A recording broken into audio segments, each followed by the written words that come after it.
इसलिए हम आए हैं और हम बाहर के नहीं हैं। मैं सिर्फ इतना कहना चाहता हूँ कि आप सब लोग जहाँ तक हमारी आवाज़ पहुँच रही है, मजादर गांव के सभी आदरणीय बुजुर्गों का, नौजवान दोस्तों का, माताओं बहनों का, प्यारे बच्चों का, मेहनत करने वाले, मजदूरी करने वाले, किसानी करने वाले, धंधा करने वाले, नौकरी करने वाले, अपने खून पसीने की कमाई से अपने परिवार का भरण पोषण करने वाले आप तमाम मेहनतकश आवाम का, एक एक इंसान का क्रांतिकारी इस्तकबाल करता हूँ आपका हाथ। दोस्तों, चुनाव का वक्त है और चुनाव के वक्त में चुनावी बातें होती हैं।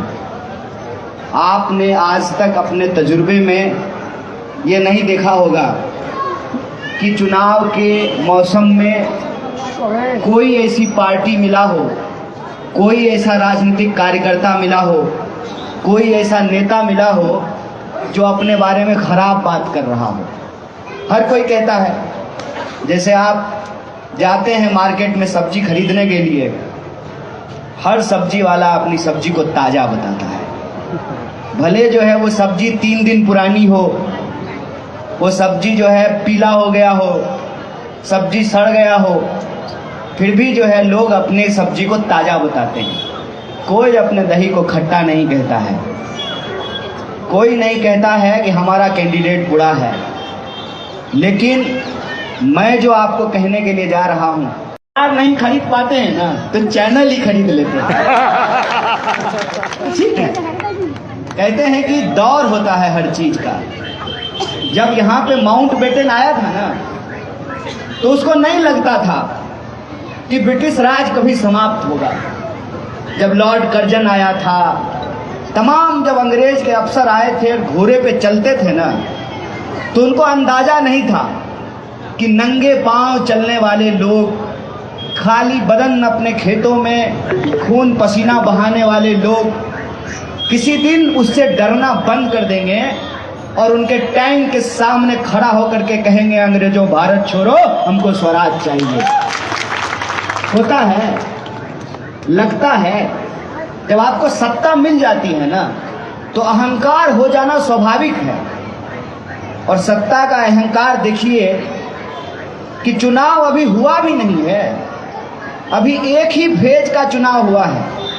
दूसरे फेज का चुनाव 5 तारीख को होगा, लेकिन टीवी स्टूडियो में सरकार बन गई है। जैसा का पप्पा जो है घूम घूम करके मंत्रिमंडल बांट रहा है। जिस भी एमएलए के प्रचार में जाता है, कहता है, गुजरात के मेरे भाइयों बहनों, इसको एमएलए बना दीजिए, हम इसको मंत्री बना देंगे। अरे पहले सरकार तो बना लो भाई, फिर न मंत्री बनाओगे।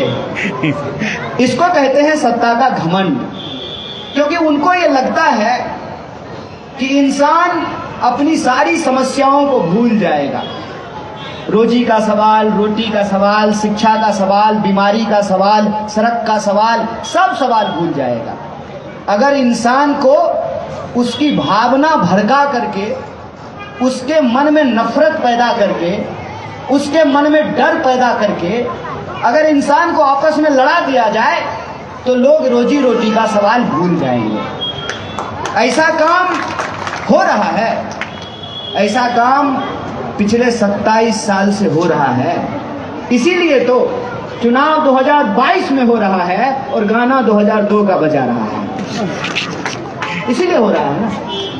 उनको लगता है, क्योंकि 2 तरह के लोग इस देश में हमेशा रहे हैं। एक वो जो सत्ता के सामने सच के लिए आंख में आंख डाल करके सवाल करते हैं और घुटना टिका करके अड़ करके खड़ा हो जाते हैं।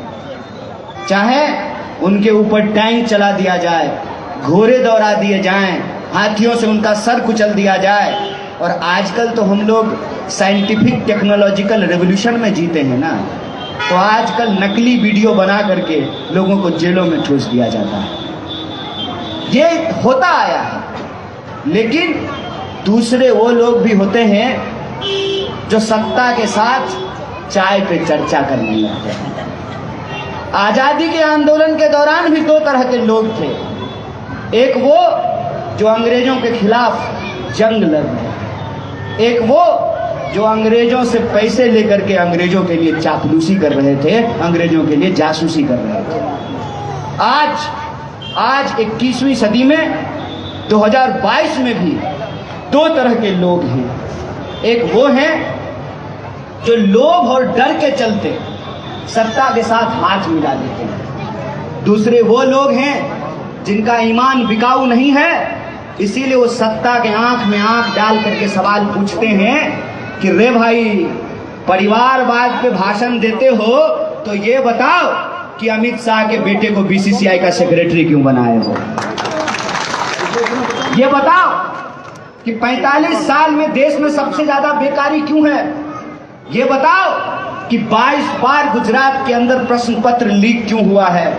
ये बताओ कि जब देश में महामारी फैली हुई थी तो अहमदाबाद के सिविल अस्पताल में लोगों को ऑक्सीजन सिलेंडर क्यों नहीं मिल रहा था? ये बताओ कि किसानों को क्यों आत्महत्या करनी पड़ती है, क्यों उनके फसल का दाम नहीं मिलता है? ये बताओ कि नोटबंदी करने के बाद आपने वादा किया था कि भ्रष्टाचार रुक जाएगा, भ्रष्टाचारियों को पकड़ा जाएगा, सरकार जब आएगी तो काला धन आएगा, सबके खाते में 15 लाख पहुंचाया जाएगा। कितने लोगों के खाते में 15 लाख पहुंचाया? भाजपा का लोग आपसे वोट मांगने के लिए आए तो उसको बुलाइए, आ जाओ बैठो, थोड़ा हम भी चाय पे चर्चा कर लेते हैं। उसको कहिए कि हमारे खाते में 15 लाख रुपया नहीं आया है, तुम्हारे खाते में अगर 15 लाख आया है तो हम तुमको वोट देने के लिए तैयार हैं। खाओ माँ का कसम और बताओ कि 15 लाख आया है कि नहीं आया। पूछिए कि क्यों महंगाई बढ़ रही है।